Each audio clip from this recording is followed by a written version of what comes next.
Aquí comienza Monos en Infinita.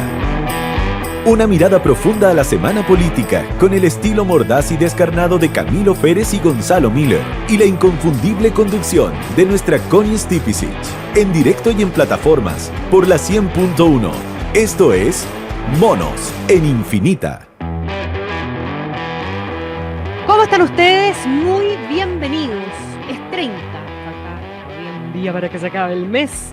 Un mes cargadísimo de noticias, fundamentalmente noticias electorales, y en una semana además, mis queridos monos, Gonzalo Miller, Camilo Félix, ¿cómo están? Aquí estamos. No le tememos a agosto, ¿no? No le tememos al tsunami ni a agosto, que vengan de a uno nomás. Eso, y en una semana les decía, donde está quedando como un poquito claro que aquí, a estas alturas, los que tienen poco que perder están jugando sus cartas, ¿o no? Tú dices la que tiene poco que perder. Bueno, fundamentalmente, en la idea, en la lógica parece de morir con las botas puestas, un poquitito sí. La arremetida lanzada por la candidata de Chile Vamos, Evelyn Matei, que no suelta la presa, porque después de que estuvo con nosotros el lunes y lanzó esta acusación que tiene cuestiones de forma, pero tiene también unas cosas de fondo que son bien importantes, creo yo. Y que me encantaría invitarlos a que no las dejemos de lado, independiente de la forma. Bueno, ha seguido con esta arremetida en otras entrevistas y luego también en un foro del Hogar de Cristo. Y básicamente en la lógica de poner en juego no solo en los temas de fondo, el atentado contra la democracia, que la utilización de bots y de fake news pueden instalar en cualquier esquema electoral, sino además también la hegemonía de la derecha. ¿Quién se lleva el peso y el predominio finalmente en la que hoy día es la oposición y que pretende ser gobierno? ¿Qué opina Gonzalo Miller? Bueno, Matei encontró algo que se había echado de menos, que era una estrategia para enfrentar a Kast. Ahora, una estrategia riesgosa, difícil, y que uno de esos elementos, creo yo, que quizás el gatillante, tiene que ver con esta fake, no sé, a esta altura fake news es casi como un nombre bonito para lo que es grotesco, ¿no? Sí, porque en el fondo que se invente de mentiras, se busque hacer daño a una persona, constituyendo en el único objetivo del daño político, ¿no? La difusión de mentiras en torno a una persona, acerca de su salud, acerca de sus posiciones, acerca de... Porque al final del día uno dice, ¿qué opción tenía Evelyn Matei de no levantar este tema? O dejarlo pasar. ¿Es la única afectada? No, tampoco es la única afectada. Entonces, uno lee normalmente cómo las democracias sucumben o se distorsionan la voluntad popular a partir de maniobras de este tipo. Y dice, bueno, están pasando aquí, hay una candidata que levanta la mano, nadie la desmiente. Nadie dice, no, eso no es verdad, no hay una maniobra, no fueron mentiras, no fue una estrategia contra ella y para hacerle daño a su credibilidad. Nadie desmiente nada. No hay una condena tampoco, como alguien dice, mira, no lo comparto, condeno, no me interesa dónde viene, no me interesa quién lo hace, lo condeno. Sino que todo cayó en la lógica del cálculo político. ¿Me beneficia? ¿No me beneficia? Y yo creo que tenemos que hacer el esfuerzo. Estamos en plena carrera electoral, están en las posiciones que están. Kast tiene una posición expectante por sobre Matei. Hoy día, todo eso es verdad. El punto es, ¿nos podemos hacer cargo de un tema tan grave como este a pesar de todo eso? Yo creo que Matei no tenía otra opción que hacer lo que hizo. Ahora, creo que sí, Kast tenía más opciones de las que ha usado. Yo creo que se ha demorado mucho en darse cuenta que este es un tema que mal resuelto le puede terminar haciendo mucho daño a su campaña. Sí. Aunque no tenga nada que ver con los ataques. Aunque él no haya dado la orden de que se realizaran ni aprobado la estrategia, no. Yo encuentro que se quedó muy corto con la respuesta, muy corto. Claro, y además que la respuesta original además era tan ambigua que le dio pie a Janet Jara para decir lo que dijo, ¿no? O sea, recordemos que la respuesta, yo no haría nunca nada con alguien que es mi contendor o mi compañero como del mismo sector. Como que no haría nunca nada así con alguien del mismo sector, dijo José Antonio Kast. Y Janet Jara ni lenta ni perezosa, oiga, ¿y conmigo? Conmigo sí. Conmigo sí. Ajá. Entonces, quedó en una posición muy incómoda, le pega en un lugar donde le duele, tiene muchas repercusiones. Uno, el tema de la democracia, el cuidado o no de la democracia, que es una duda que hay. Segundo, esto estaba dirigido contra una candidata, Evelyn Matei, una mujer, ¿no? Que es otro flanco débil. O sea, tercero, la incapacidad de diálogo o la incapacidad de alcanzar los mínimos de fijar reglas para una competencia sana entre quienes piensan muy parecido. ¿Cómo será con aquellos que piensan distinto? Entonces, todas esas consecuencias que en el largo plazo le pueden hacer mucho daño a José Antonio Kast, él tenía la posibilidad de cortarla inmediatamente. De hecho, de pararse al lado de Evelyn Matei y encontrarle toda la razón y hacerse eco de sus palabras y condenarlas con la misma fuerza. Claro, y trabajemos juntos para que esto no pase y nuestra democracia sea sana. Listo. Ahora ¿Por qué creen que no lo hizo? Creo yo que la suficiencia en la respuesta de José Antonio Kast no es todavía el foco principal. Creo que la pregunta, dado que la que está amenazada es Evelyn Matei, dado que esta es una estrategia que se despliega en el momento en el que ella queda tercera en la disputa general y que suma y suma semanas, digamos, en las cuales su candidatura se debilita y la de José Antonio Kast a veces se fortalece, otras veces simplemente se consolida, lo que ya es suficientemente bueno desde la perspectiva de él, ¿cierto? Creo que lo importante es ver si es que esto le resulta, si es que esto le rinde a ella. No si es que él es suficiente en la respuesta, creo que esa es como la segunda pregunta. Y tengo la impresión... Pero es que, ¿sí? Es que esto es poniéndolo solamente en la lógica de buscar, un rédito electoral, solamente, pero esto tiene dos dimensiones. Sí, ok, pero ella Quedémonos en esa por ahora. tengo la impresión, y tal vez me equivoque, de que Evelyn Matei lo está haciendo antes por su candidatura que por Chile. Más allá de que los argumentos existan, que esto puede ser malo para todos. Esa es mi impresión. Sí. Después me corrigen si es que estoy equivocado. No, yo también creo que hay de eso, obviamente. Si lo otro sería ingenuo, pero es solo para no dejar pasar el otro tema. Sí, obvio. No, y está bien argumentado. Si lo que te quiero decir es que cuando una candidatura entra en la fase en la que está entrando la candidatura de Evelyn Matei, los problemas que tiene son muchos. Porque aquí obviamente la política no es la excepción, digamos. Los seres humanos tienden a ver todas las falencias de aquel que está debilitado. Por eso, cierto, este dicho sobre hacer leña del árbol caído. Y ese problema creo yo que tenía un elemento previo. Ante la pregunta de ¿esto sirve? Sí, eventualmente sirve. ¿Sirve para qué? Sirve para minar la elegibilidad de José Antonio Kast. Ok. ¿Ese es el principal o primer problema que debía atizar, digamos, Evelyn Matei? Creo que no. Creo que ella está en una situación, voy a usar el símil de Biden, en la que es súper complicado porque son las propias huestes las que se comienzan a alejar, las que se comienzan a desentender. No quieren verse contaminadas con una candidatura en problemas. Entonces, como que mi impresión es que el primer paso que ella debía dar antes de ir al ataque con José Antonio Kast era consolidar a los propios.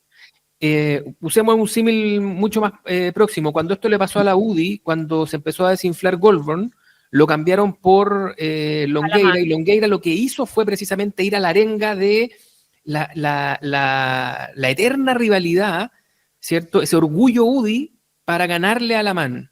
Entonces, claro, él confrontó a Alamán desde una perspectiva diferente, ¿cierto? Pero lo hizo primero congregando a los propios. Biden tampoco pudo hacerlo él, tuvo que hacerlo Kamala Harris, pero de alguna manera, nuevamente ella confrontó a Trump, pero antes dándole un sentido a los propios. Y yo creo que Evelyn Matei lo hizo al revés. Primero le pegó a José Antonio Kast, generó todo tipo de dudas e incomodidades sobre si es que esta es la estrategia correcta, porque ya están todos apanicados y ya nadie confía, y por lo tanto salen a decir en los diarios que no, que ellos no lo van a hacer, matizan sus dichos en la prensa, y después da el paso que debió ser el uno, que es decir, nosotros estamos ante la amenaza de ser borrados como fue borrada la concertación. Eso, que ella debió haberlo hecho como la primera arenga, creo yo, la dejó en segundo lugar y por lo tanto la suma hasta ahora es ríspida, no es nítida, no es buena. No le quiero dar consejos a través de la radio, pero sí a través de Gonzalo.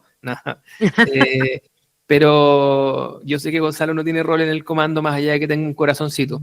Pero eso, creo que en la desesperación ella está tocando teclas que podrían ser correctas, pero no necesariamente están ni bien afinadas ni bien organizadas. ¿Gonzalo? Bueno, yo aquí lo que va a terminar ocurriendo, yo creo que la dimensión equivocada para verlo es del rendimiento electoral, ¿no? Es la de la encuesta del próximo domingo, o del lunes, o del miércoles, que hay encuestas todos los días. ¿Por qué? Y yo creo que esta diferencia de mirada respecto del efecto lo vamos a ver en el propio José Antonio Kast. Yo creo que el primero consciente de que está en una posición incómoda es él. Sobre todo si quiere aspirar a ser presidente. Porque empieza a quedar relevado todo lo que estaba, como ocurre muchas veces, Camilo, todas esas cosas que estando en el subtexto son tolerables, cuando quedan puestas arriba de la mesa, no lo son, ¿no? Bueno, estamos de acuerdo. Si yo Entonces, veo que esto incomoda, más allá del orden, más allá del orden o la pulcritud de la ejecución, sí. yo creo que el sentido de amenazado, de que no solamente estoy yo amenazada, esto solo meramente me lo hicieron a mí, sino que se lo pueden, ella ya empezó con ese rato, se lo pueden hacer a cualquiera. Fíjate tú en la reacción de Kaiser, que podría decir alguien que podría haber exacerbado el punto, su reacción fue, bueno, al primero que se lo hicieron fue a mí, ¿no? O sea, la validación de que hay una maquinaria destinada, ¿no?, al sicariato digital está demasiado acreditada. Me gustó el concepto. Está buena. Sí. Entonces esto se empieza a parecer en un eterno problema, que es la relación de los directivos del fútbol con las barras bravas.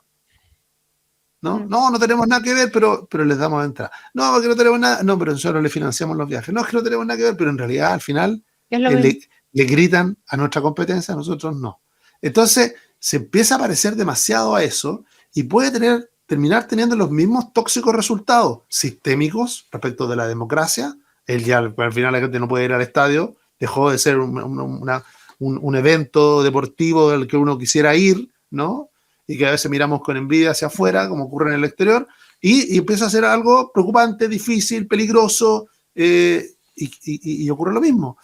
Entonces, yo creo que en eso, por eso pongo el énfasis, la reacción de José Antonio Kast no ha logrado aquilatar el riesgo que tiene, que quizás es algo que le pueda hacer mucho daño en el mediano plazo, segundas vueltas, ¿ah? Y está muy preocupado en un discurso doble que es muy difícil. El discurso que está sosteniendo hoy día el Partido Republicano, y con un solo vocero, lo que lo hace muy complejo, ¿no? Porque un día es que ella te dice que son proyectos distintos, que no nos podemos sentar a la mesa juntos, que ellos su gente no le perdonaría estar en una misma lista con Chile Vamos, y después al otro día en la mañana te dice, bueno, hay que garantizar el apoyo irrestricto e incondicional en segunda vuelta. Bueno, esas dos cosas no conversan, porque o somos tan distintos que no nos podemos sentar juntos, ¿ah? O somos tan distintos que amerita una relación de adversarios políticos, de descrédito, y esa tensión, o sea, solamente para cerrarlo como un resumen, cuando tú has invertido años, casi una década, en la división de la derecha, lo que está observando hoy día es que tus huestes culturalmente están preparadas para un ataque como el que le realizaron a Evelyn Matei y como el que le podrían realizar a cualquiera que se salga de la línea oficial. Entonces, eso, si estuviste de acuerdo en las acciones de división, es muy difícil reclamar por las consecuencias que tiene. Que la otra persona diga, oiga, ¿sabe qué? Yo esto no lo voy a tolerar. Porque no somos parte de un proyecto común. ¿Por qué lo voy a tolerar? Usted dice que no somos parte del mismo proyecto. ¿Por qué voy a tolerar yo que toda esta horda digital de alguna manera atente contra mi credibilidad y golpee mis posibilidades, las mías y las de cualquier otro, ¿no? Y a nivel parlamentario, que la típica mirada es, ¿pero qué van a hacer los parlamentarios? Los parlamentarios, sobre todo en Chile Vamos, lo que comentan es que esa misma horda digital es usada también contra ellos. Entonces, ahí empiezan a encontrar un terreno en común, lo que decía Camilo, ¿no? Una conjunción de intereses, un terreno en común. Bueno, también me interesa saber si eso es espontáneo, ciudadano, o es de pago. Es como un verdadero sicariato, ¿no? Donde alguien da una instrucción y se dirige esa horda hacia una persona. Y a lo mejor ni siquiera es con la instrucción, Gonzalo. Yo me quiero colgar de una cosita que dijiste tú, Gonzalo. Camilo, te la paso al tiro. Que es una forma que se instala de hacer política desde la dirigencia o desde la ciudadanía que te sigue finalmente. Y yo creo que si uno hace la lista, porque ¿cuál es la forma de hacer política que tiene Republicano? Esta es una. La otra es la tensión y la polarización, la acusación, las acusaciones constitucionales. Todas las acusaciones constitucionales de este gobierno contra este gobierno han sido presentadas por republicanos. Le ha ido mal, pero es lo que está pasando con Claudio Rego en la gobernación ha sido llevado adelante por republicanos. ¿Dónde están los abogados querellantes en los casos? Son abogados de republicanos. Miremos para atrás la Convención Constitucional. La pelota para la casa, tal como se la llevó el PC durante la convención, digamos, ¿verdad? Pero la lógica de que se llevan la pelota para la casa y terminan haciendo una cuestión a su pinta, tratando de, uno de repente piensa, ¿verdad?, que esto es como ganar una batalla cultural más que instalar ideas políticas. Hay una forma de hacer política, mientras José Antonio Kast corre en paralelo con un discurso más buenista, más de soluciones para la gente, etcétera, etcétera. Eso es lo que queda también de alguna manera dando vuelta y que a la larga, si es que se le saca punta a ese lápiz, y la falta de equipos y todas esas cuestiones más, es un punto que eventualmente o Evelyn Matei u otro candidato puede ganarle a la candidatura de Kast. Claro, pero puede ser que el timing no sea Puede ser. ¿Te fijáis? Mira, voy a hacer el otro símil. Algo parecido hizo Carolina Toá cuando habló respecto de estas políticas de Janet Jara de crecer hacia adentro. ¿Se acuerdan ustedes o no? Y no le generó ninguna mella en el contexto de la primaria. Y sin embargo, después de la primaria, sí le generó. O sea, ese fue algo que efectivamente tal vez terminó poniéndole un techo. Pero le puso un techo que se consolidó después de que ya no le servía electoralmente a ella. Entonces, ahí es donde yo establezco la duda. No dejo de agradecer que se develen las campañas sucias. Creo que esto nos da mucho para conversar, porque efectivamente hasta ahora la estrategia de republicanos siempre ha sido una estrategia de minoría, pero de minoría fuerte. Es decir, ellos lo que están haciendo es construir, es hacerse dueños del tercio duro de la derecha. Y lo lograron. Tienen muchas elecciones ya en el cuerpo en las cuales lo han logrado. Es cierto que no les ha alcanzado para hacer nada más, pero creo que su diseño hasta ahora no era hacer nada más. Y ahora sí tienen que hacerse la pregunta, porque ahora esto de alguna manera los interrumpe en lo que deberían estar haciendo, que es consolidando el eje gobierno-oposición y ser ellos los principales voceros de la oposición, porque ese es un eje ganador. ¿Te fijas? Es un eje ganador porque todavía oposición es 65% en el mejor de los casos de las encuestas que miden aprobación o rechazo al gobierno.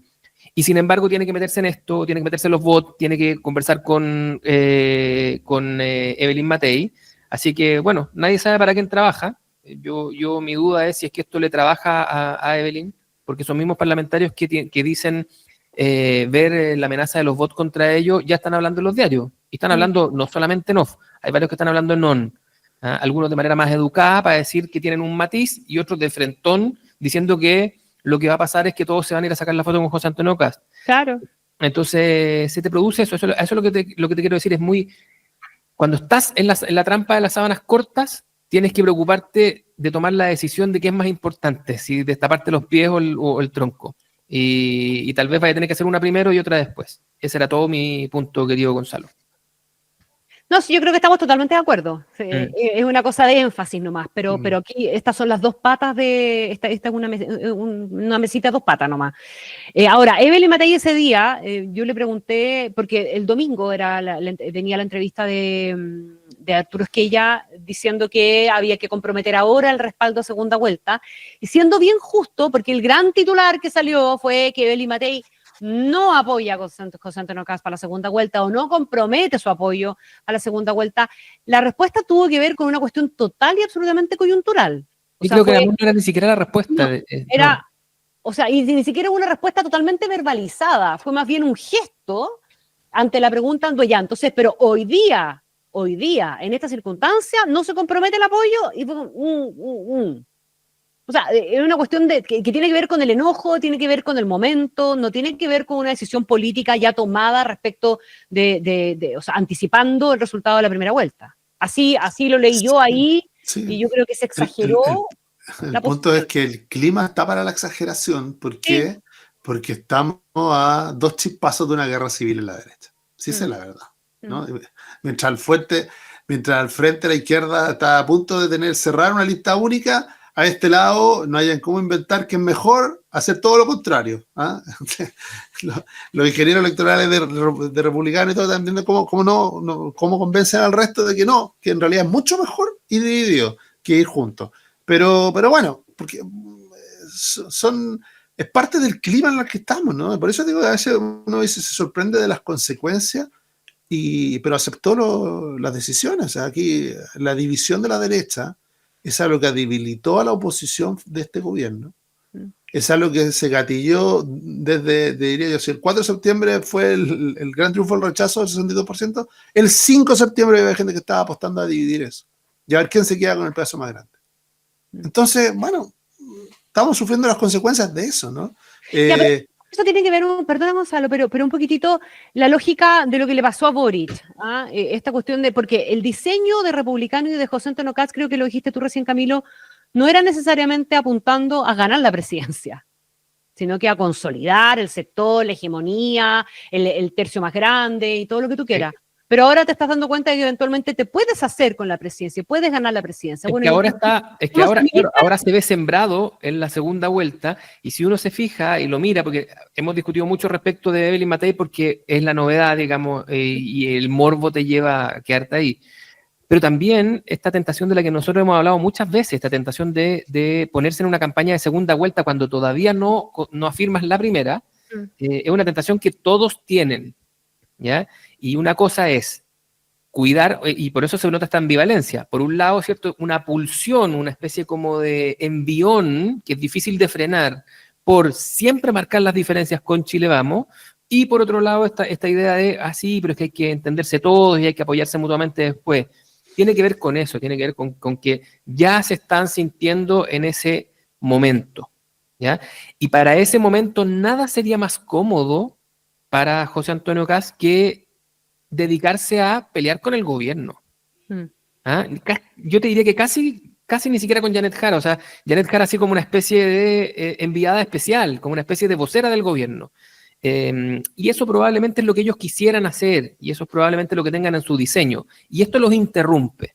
Así que, claro, mirado desde acá uno dice, bueno, sí, por favor, adelante, continúen. Pero yo creo que esta cuestión nos da pie para tomarle un poco el pulso a un candidato que yo no sé si lo tenemos suficientemente bien aquilatado, que es José Antonio Kast.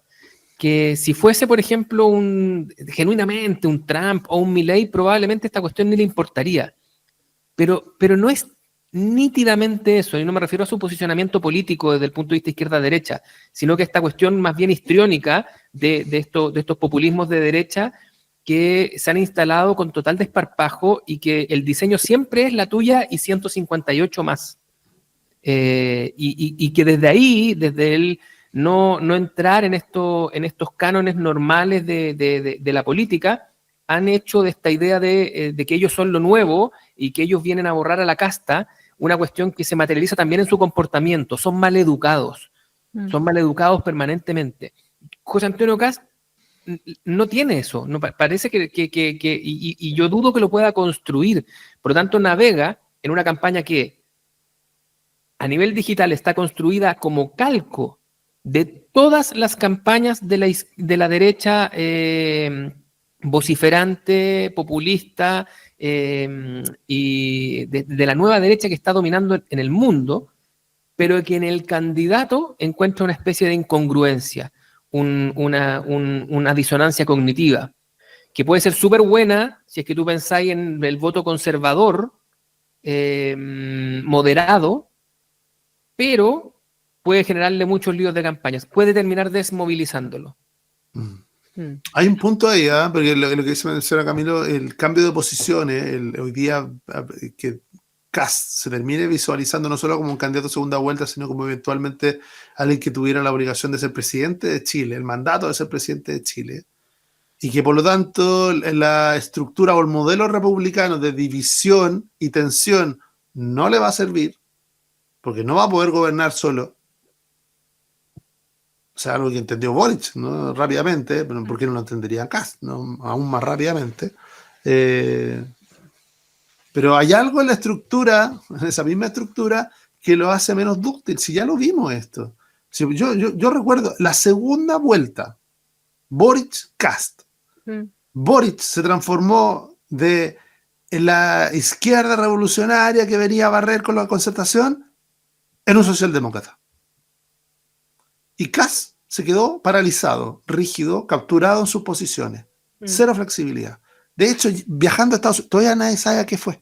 ¿Te acuerdas que se desapareció una semana en Estados Unidos? Sí. Y cuando volvió dijo, no, es que va a traer la fórmula de la Coca-Cola.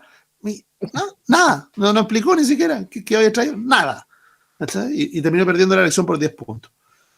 Entonces ahora habían ciertas señales de un Kast más pragmático, dentro de lo posible, no sé si más flexible, pero recién ahora está dando notas de decir, como quien hace concesiones, ¿no? Nunca de acuerdo, pero bueno, conversemos sobre estas 4 regiones. Como hasta ahí llego yo, no me pidan más. Entonces, siempre en un tono como de resistencia a formar una unidad, que es algo que es muy resistido, porque esta fractura que hay en la fragmentación política de la derecha existe solo a nivel de los partidos, no existe a nivel del electorado. No existe a nivel del electorado. A nivel del electorado, el electorado que naturalmente vota por la derecha, un día vota republicano, otro día vota Renovación Nacional, vota Populi y vota UDI. No hay diferencia. Y así vota. Fíjese usted en las elecciones municipales, fíjate que vivimos esto mismo, ¿no? Que las encuestas decían que él venía a la ola republicana, que iba a arrasar con todo, y finalmente la gente terminó eligiendo personas. Entonces, tenemos por un lado la tensión propia de lo identitario, pero por otro lado también tenemos una cultura política que no ve tantas diferencias. Por eso los reclamos hoy día que podrían favorecer a Kast son los reclamos, curiosamente, de la unidad. Algo que no ha buscado ni ha promovido en los últimos años. Cortito, ¿ya? Y volvemos, amarramos este tema y seguimos con el tocando y en esta, que hay novedades ahí. Perfecto. Escuchas Monos en Infinita con Connie Skipicic, Camilo Férez y Gonzalo Miller. Pausa y ya volvemos. Monos en Infinita, junto a Connie Stipicic, Camilo Férez y Gonzalo Miller. Volvemos con los monos en Infinita, junto, como siempre, a Gonzalo Miller y a Camilo Férez. Hablamos bastante de Belín Matei, estábamos hablando de José Antonio Kast, amarrado, cerrado, listo, con las dudas que quedan instaladas en definitiva, ¿verdad? Y que básicamente tienen que ver con la manera en que Kast se va a decidir a enfrentar, confrontar o a ponerse en el escenario a partir del emplazamiento de Matei. Vamos al comando Yanet Jara, porque están pasando cosas ahí también. Y a la incomodidad me gustaría no dejar pasar el tema con ustedes también, que sigue generando evidentemente Daniel Jadwe a la propia candidata, pero además también y de manera ya ahora declarada en el socialismo democrático, que no le gusta nada la idea, a pesar de que tiene el apoyo del presidente de su partido, Lautaro Carmona, que vaya en una planilla parlamentaria, en lista única, el nombre de Daniel Jadwe.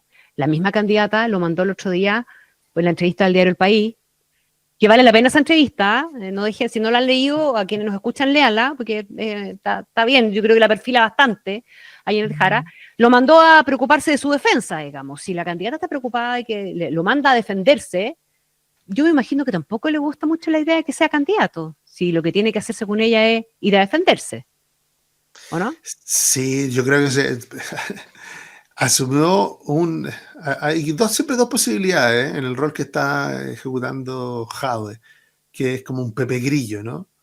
que puede ser un Pepe Grillo que te orienta, ¿no? Frente a las divergencias, frente a las paradojas, frente a las decisiones que tuviera que tomar la candidata, y otro un Pepe Grillo insoportable en el que se ha transformado Jadwe, ¿no? Que lo único que le recuerda que lejos estás de lo que nosotros creemos, de lo que nosotros defendemos, de nuestros principios. ¿Quién no la deja desmarcarse del Partido Comunista? Es Daniel Jadwe, quien permanentemente le está recordando que él hubiera sido un mejor candidato, más disciplinado para el Partido Comunista que lo que está llegando a ser Janet Jara. Yo creo que esa relación es obvia. O sea, yo creo que mandarlo a preocuparse por su defensa fue un gesto elegante de Janet Jara respecto a Jadwe, ¿no? Nada más desagradable que un consejo que nadie ha pedido. Y en el caso de Jadwe, lo ha transformado en hábito, ¿no? Como todas las semanas viene ese consejo que nadie le ha pedido y que termina complicando a Janet Jara, dando explicaciones de que ella no es la vocera de otros, que ella es candidata presidencial. O sea, la pone en televisión en una posición incómoda y alejada de lo que es entiendo, su diseño. Para el Partido Comunista, por otro lado, y para el grupo controlador hoy día, podríamos decir, del Partido Comunista, Daniel Jadwe es una piedra angular, irreemplazable. O sea, si yo me atrevo a decir, si Jadwe no es inscrito en la planilla del Partido Comunista, si existiera esa posibilidad, yo no sé cuánto dura Carmona como presidente del partido. Sí, no funciona tan así el PC en todo caso en su democracia interna, pero fíjate que yo tengo una duda, porque tiendo a estar de acuerdo con que es una piedra en el zapato, que como uno dice, oye, ya cállate, pero por otro lado, la candidata permanentemente lo ha mandado a callar. Sí. Entonces, cabe la posibilidad de que en la foto grande Jadwe siempre le esté regalando a ella la posibilidad de desmarcarse de... Comerse la salchicha por los dos lados, como le Claro, dicen. o sea, que ella, al diferenciarse de Jadwe, al votante de Jadwe no le queda otra que votar por Janet Jara. En primera, en segunda vuelta, o quedarse en la casa, digamos, ¿ya? No tiene más alternativa. No va a votar por José Antonio Kast, no va a votar por Evelyn Matei. Y por lo tanto es un votante al que tú podís castigar un poquitito más. Te podís preocupar un poquitito más de él. Y creo que de alguna manera Jadwe permite eso. Ahora, algunos creen que es por una estrategia, incluso de que esto está súper pensado. No, yo creo que es una cuestión que, como bien dice mi querido amigo Gonzalo Miller, se explica más por Freud que por Maquiavelo. Y creo que este es un asunto de personalidad y Jadwe está encantado de conocerse. No tiene enemigos chicos, además, porque eso habla también de su autoimagen. O sea, su enemigo no es Janet Jara, o sea, es de Trump para arriba. ¿No? O sea, las cosas que a él le pasan son porque toda la derecha está preocupada de él, porque Trump está preocupado de él, ¿te fijas? Entonces, es un asunto de personalidad. Ahora, que eso tiene gollete, que eso tiene una oreja, que tiene una escucha en un segmento de los convencidos, sobre todo aquellos que necesitan estos líderes carismáticos y estos líderes que les hacen pensar de que están tan en el camino correcto de la historia que los poderosos de siempre los quieren aplastar. Yo creo que ese es la cancha donde él se mueve con mayor soltura. Pero es una cancha minoritaria, es una cancha que hoy día no sirve y creo que es más. Podría ser que él tenga la imposibilidad material de inscribirse si es que lo formalizan, ¿o no, Gonzalo? Él está formalizado. Lo que viene aquí es la imputación de los cargos, sí, el juicio, ¿no? O sea, y el juicio, recordemos, en nuestro sistema es un juicio que es oral y público. Entonces lo vamos a tener haciendo campaña con chaleco amarillo. Claro, ese es el punto, ¿no? O sea, si formalizado, está formalizado hace años. Estuvo en prisión preventiva durante meses. O sea, está con domiciliario ahora. Claro, entonces ahora, en ese contexto, si él mismo se apaga, muere. Y por lo tanto yo creo que él va a patalear hasta último minuto porque él tiene que darle a esta, que es una imagen que él quisiera no estar brindando, tiene que darle una explicación política. ¿Ah? Y la explicación política que él da, parece que lo dijo en un foro, ¿se acuerdan? Cuando dijo, ojo que ningún presidente de izquierda no ha pasado por la cárcel en Latinoamérica. Y de paso dijo que Boric no era de izquierda cuando lo dijo. Pero pues él está en esa narrativa y por lo tanto yo creo que es muy difícil apagarlo. Lo que tiene que hacer el comando Jara es usarlo como frontera. Tomemos este último punto, porque que tiene poco que ver con Jara y mucho que ver con Jadwe, ¿no? Porque tiene consecuencias para Jara, yo creo que sí las tiene, ¿no? Más allá que le da la oportunidad de marcarse, es el fantasma que permanentemente le recuerda de dónde viene. Pues le está recordando el Partido Comunista como un problema sistémico. Pero esto se trata también de Jadwe, ¿no? El Jadwe formalizado, el Jadwe que va camino al juicio oral, necesita ser candidato. No es un problema que él necesita ser candidato. ¿Por qué? Porque él necesita la presión de que lo que a él le está pasando tiene que ver con que evitar que sea candidato presidencial, evitar que sea candidato parlamentario, evitar que su liderazgo político siga existiendo, ¿no? O sea, para que se produzca la injusticia, él tiene que politizar el proceso judicial en el que está. Entonces, tiene esa variable, que no tiene nada que ver con Jara, ni con la campaña presidencial, ni con nada. Tiene que ver con un diseño de la propia defensa jurídica del exalcalde, ¿no? Entonces, eso sí va a estar puesto arriba de la mesa, esa tensión. Ahora, ¿tiene efectos colaterales? Yo creo que sí los tiene. ¿Ah? Porque fuerza al Partido Comunista está dando explicaciones y inevitablemente a su candidata del Partido Comunista también a dar explicaciones respecto de su conducta, de lo que está diciendo, de que cuando esté en juicio, ¿qué va a decir Janet Jara? Es una situación incómoda, ¿no? Para cualquiera, en cualquier lugar, para cualquier partido, ¿no? Que el anterior candidato presidencial de tu partido está sometido a un juicio y tú estás en tu propia candidatura. De nuevo, son los fantasmas, porque, y aquí hay algo de cierta responsabilidad de Jara y de sus estrategas, ¿no? Quienes sean estos.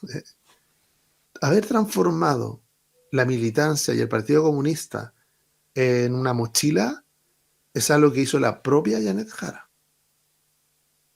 Sí, como lo planteamos hace mucho rato. Ella transformó esto en un tema. Ella transformó en un tema. Y todo el mundo sabía que era comunista. Entonces ella iba a ser elegida o elegía ganar la primaria a pesar de ser comunista.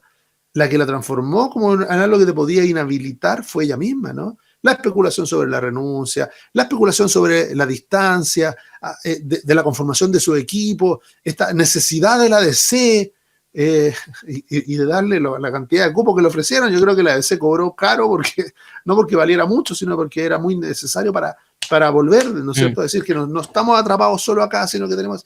Bueno, esa es una decisión creo que ahora, de hecho, todos los estratégica de la propiedad todos los militantes DC que quedan son candidatos. Sí, los 21. Porque renunció Alberto Undurraga.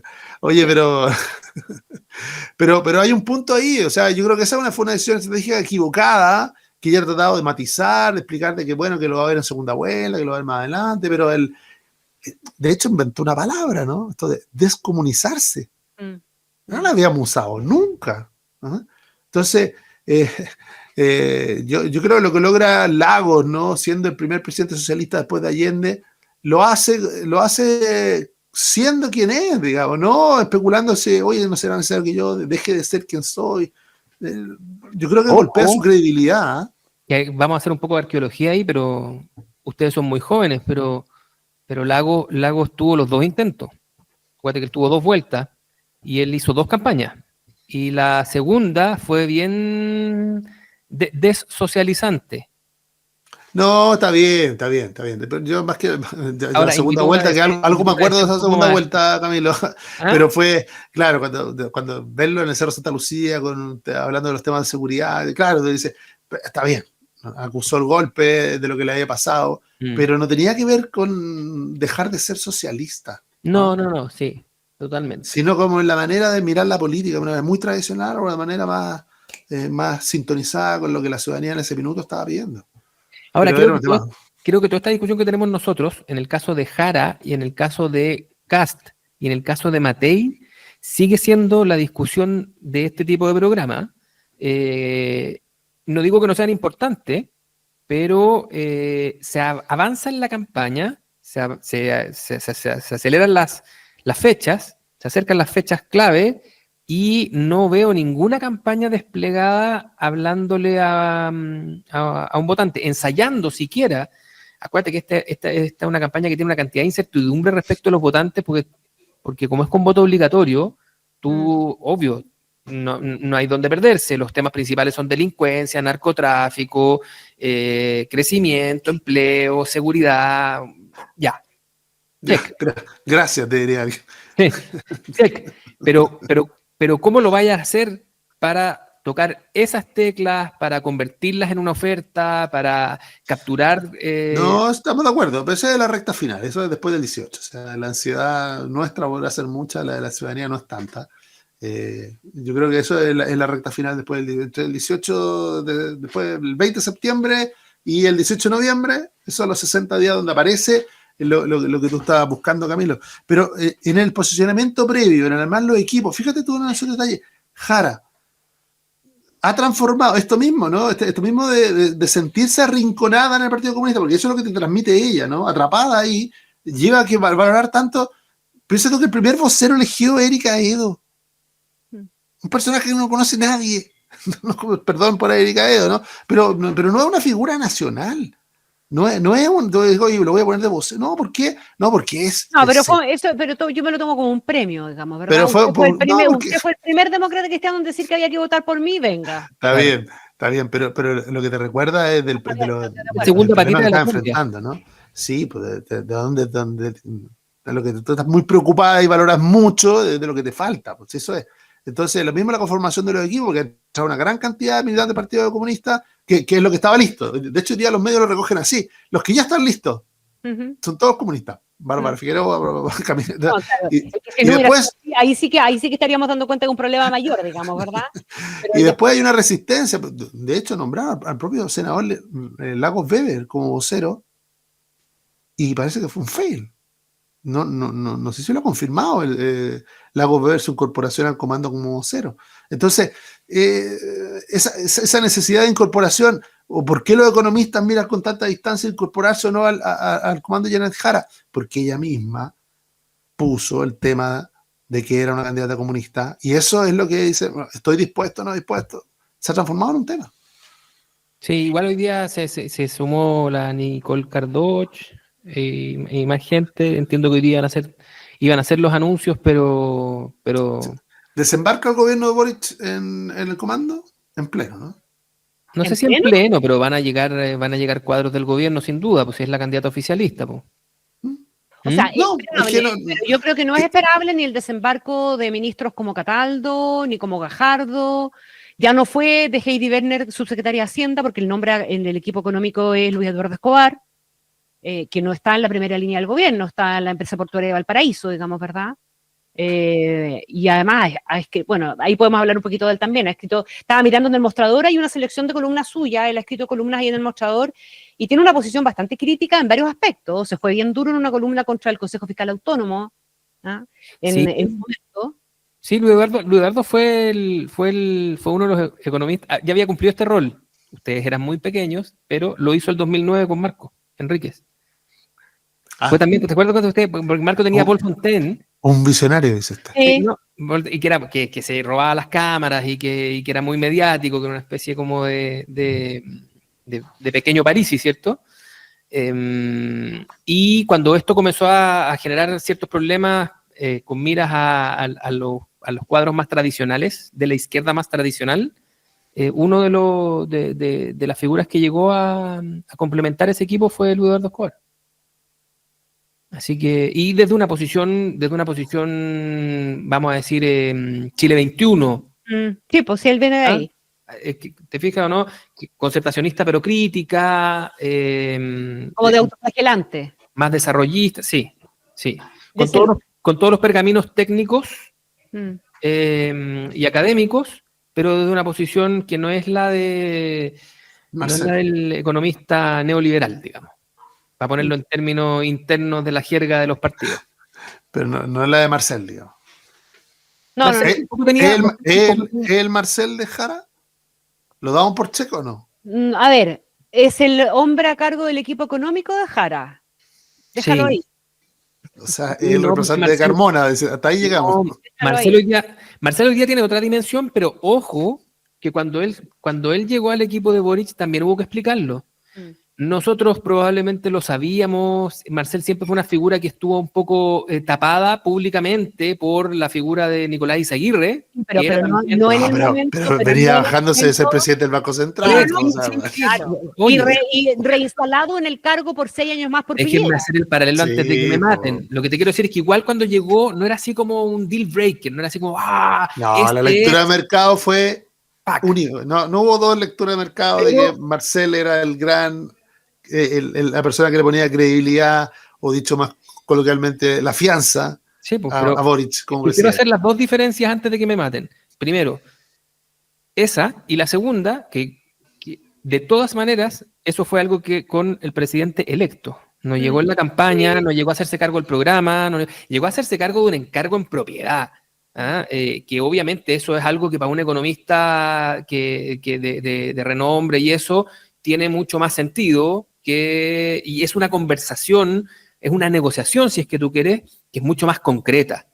Que es decir, aquí entonces yo me juego por esto y usted va a tener... Sin ir más lejos, acuérdense que lo primero que se fumó Marcel cuando llegó, cuando todavía no era tan poderoso como llegó a ser, cuando todavía no invitaban a todo el socialismo democrático en pleno a salvar los muebles, fue el CAE. ¿Se acuerdan ustedes o no? Que el CAE, que era la promesa, primero la ancló a la reforma tributaria y luego se olvidaron de la condonación. Entonces, claro, hay que guardar, para decir si es que es el Marcel de Jara. No sé, ya quedó claro que el check no está. Lo dejamos cuadradito en blanco. Claro. Para no decir que con Escobar no alcanza, pero bueno, está bien. Lo mismo. A ver, tenemos... hay un par de noticias importantes que recoger y yo no sé si esto da o no da para alabar o hacer alguna referencia a algún tipo de gestión diplomática o a la suerte o al alineamiento de los astros, lo que ustedes quieran. Pero no estamos recibiendo malas noticias de Estados Unidos. Hoy día hay dos cosas que pueden ser relativamente favorables en el contexto en el que estamos, en esta lógica de que Trump el 10% iba a subirle a todo el mundo el 15 al 20, que se nos venía el 50% para el cobre, fuera lo que fuera de cobre, da exactamente lo mismo, que nos iban a quitar la visa waiver, etcétera. No nos van a quitar la visa waiver. Esa ya es una cuestión que garantizó hoy día acá, en una reunión después de una reunión con el gobierno de la secretaria de Seguridad estadounidense, una visita muy chiquitita acá. Y además también está la noticia de que al final del día nos estamos salvando del garrotazo grande respecto del cobre, porque no va a aplicar el arancel del 50% al refinado, que es nuestro principal producto de exportación a Estados Unidos. ¿Habrá que aplaudir a alguien o le damos gracias a Bob Esponja? No. O sea, hay que comerse las palabras y la escandalera de los que pensaban de que las declaraciones políticas del presidente nos estaban convirtiendo en objeto de represalia. O sea, aquí claramente hay carriles separados y si lo iba a hacer o no lo iba a hacer Estados Unidos era en consideración a la conveniencia para el propio Estados Unidos. Sí, ahora vamos a preguntar quién no vende refinado, porque puede ser que la excepción no sea solo para Chile, digamos, o sea, para todos, la mayoría de los países vende refinado, digamos, o sea, los otros vender el chancado de piedra. No, está bien, digamos, pero concédeme, Gonzalo, que esa misma pregunta que tú te haces ahora, no te la hacís cuando salió la amenaza. No, claro. Entonces, cuando salió la amenaza era esto es culpa de Boric y no sé qué, y después ahora no, esto debe ser porque hay otro país más importante que nosotros que también hace concentrados. Por eso estamos siempre agradecidos que en este programa por lo menos a los bots no les damos tanta voz, ¿no? Sino que, tanta voz. Sí, pero bueno, ok, yo creo que Trump está siendo Trump. Sí. Y yo creo que ya el mercado incluso le está tomando un poco el pulso. Te fijas que ya los anuncios ya no generan esos saltos que generaban antes como inmediatos, como que todos dicen, a ver, después del anuncio viene un contraanuncio, después viene ya, entonces en realidad la palabra que vale es como la cuarta o la quinta. Sí, ahora, dicho de otra manera, es verdad, estamos aprendiendo a bailar al ritmo de Trump, sí, eso es lo que estamos aprendiendo, lamentablemente, ¿no? O sea, porque al final del día, el objetivo de Trump, ¿cuál es? que el mundo baila a su ritmo. No, no Sí, está preocupado si no. no nos quiere convencer que los aranceles son buenas políticas, son malas políticas, que son merecidos, son inmerecidos. No, Además que no quiere que baile en el largo plazo, quiere que baile todos los días. Ah, claro. Y con el Es una discusión que ya tuvimos aquí, o sea, él tiene es un poco un agotador. tiempo televisivo, entonces como que todos los días él tiene que haber hecho algún trending topic, ¿cachai? Él no quiere, no está pensando en el legado. No, No, es y ojo, responsabilidad diaria. ojo con un dato, ¿no? Trump, tú mismo lo dijiste muy bien, está muy pendiente de la audiencia del momento, pero de la audiencia digital, no de las tradicionales audiencias de la opinión pública que todo el mundo que hemos estudiado los últimos 60, no, de la audiencia digital. ¿Ah? ¿Tú Y decís es por que eso el mismo la día aguja que... hipodérmica ya no corre? ¿Ah? La aguja hipodérmica ya la borro de mis apuntes, de mis PPT? Sí, ¿Sí? no, y la agenda ascética esa ya... ¿Así la setting también? Puta. Yo voy a vender ahora. No, eso era la agenda digital y eso hagámonos cargo porque el próximo presidente de Chile vamos a ver en esta misma dimensión. se va a mover en esa misma dimensión, más allá de quien sea. ¿Por qué? Porque es lo que viene, ¿no? Entonces, es súper complejo, sí, porque el presidente Trump, el mismo día que le explota nuevamente el caso Epstein, suelta este video de donde toma prisionero a Obama, delante de él. Entonces los pone a competir digitalmente las dos tonteras. Y probablemente si tú le preguntas a los gringos de qué se acuerda más del video de Obama que del otro. Claro, entonces En ese mundo estamos. en el mundo del espectáculo. Yo creo que nos vamos a tener que ir a una cabaña que conoce la Connie, servirnos unos tragos y conversar entre nosotros, ya no, esta cuestión. Con una fogata Sí, una fogata, yo mirándolo con la lejos. guitarra, no sé, vamos y... ¿Ah? Cuando quieran. Les voy a mandar fecha. Oye, una última cosita a propósito de espectáculo. ¿Qué les dice a ustedes Pamela Giles apoyando a Franco Parisi? Porque parece que se viene. Bueno, el mundo del espectáculo. ¿Dónde está? Donde a veces la conjunción de intereses ya no son ideología, ya no es la época de los partidos. Hoy día es el mundo de donde hay voy. Ahí la necesidad es la que manda, es la guía, ¿no? Yo creo que en eso Pamela Giles pasó de ser una de las que cultivó la hoguera del octubrismo y del estallido, y hoy día después pasó de ser la más crítica del gobierno, y ahora encontró su lugar, o un lugar, no sé si su lugar, un lugar al lado de Franco Parisi. Pero fíjese usted, ¿qué hay de constante en posiciones tan diversas? La búsqueda de vigencia. Nada más. Sí, tiene talento. Nadie lo ha visto, pero ella volvió a primer plano. Al mismo tiempo que es una diputada que la tenemos en primer plano. Sí. Entonces, se nos normaliza todo. Y ella en eso tiene un olfato increíble. Hay que reconocérselo. Sí. Y nunca prometió una cosa distinta. Yo creo que ella sí tiene eso de lo que estábamos diciendo que Kast no tiene, ¿cierto? Bueno, es una pulsión televisiva. Es equivalente a lo que pasa con los rostros de matinal, que tienen esa misma capacidad. O sea, hay connotados rostros de matinal que están montados arriba del octubrismo, pero big time, estaban todo el día y a la semana siguiente estaban contra los portonazos sin solución de continuidad. Y ahí están, sí, porque la audiencia va para allá. Pero más allá del talento propio. Yo creo que lo de Pamela Giles en este caso es inteligencia política también, porque ella lo que está haciendo es uniendo este track en el que se mueve, que lo maneja bien para ella, y ahora está dándole una especie como de chasis político, si tú quieres. Es decir, ahí va a haber una pequeña lista, hay una franja de posicionamiento, una franja electoral que va a poder generar un pequeño boliche político temporal, como el que a ella la catapultó al Congreso, digamos, es lo que está haciendo. Puede ser. No. Tiene un infinito talento la abuela en términos comunicacionales, televisivos. Sí, lo que te quiero decir es que además suma inteligencia política. Yo creo que ella... Sí, solo me acordé de una frase que tenerla siempre presente, que el populismo no es de izquierdas ni de derechas. No. Y por lo tanto... No es. No No, es. porque tú te Y fijas, Franco Parisi, ¿qué es hoy día Franco Parisi? O Pamela Giles. O Pamela No, Giles. en ninguno de los dos se cuestiona. Yo creo que son grandes exponentes de esa Sí, indefinición. no, sí, pero bueno. en términos gruesos, todos esos populismos son pueblo elite. Mm. Lo que pasa es que el sesgo del populismo de derecha es que esa élite sea la élite política, cuando hablan los gringos de Washington y eso, la élite política, o la élite cultural La o casta. académica, ¿cierto? Lo que Milei llama la casta es política, o sea, son los políticos que viven de la política. Parisi hace lo mismo, dice, cuando competía con Marco por esa misma franja, decía, bueno, él es un político, hijo de político, yo soy un profesor que quiere ser presidente. Esa es la tecla. En los populismos, en el caso de la izquierda, tienen una élite que es económica fundamentalmente.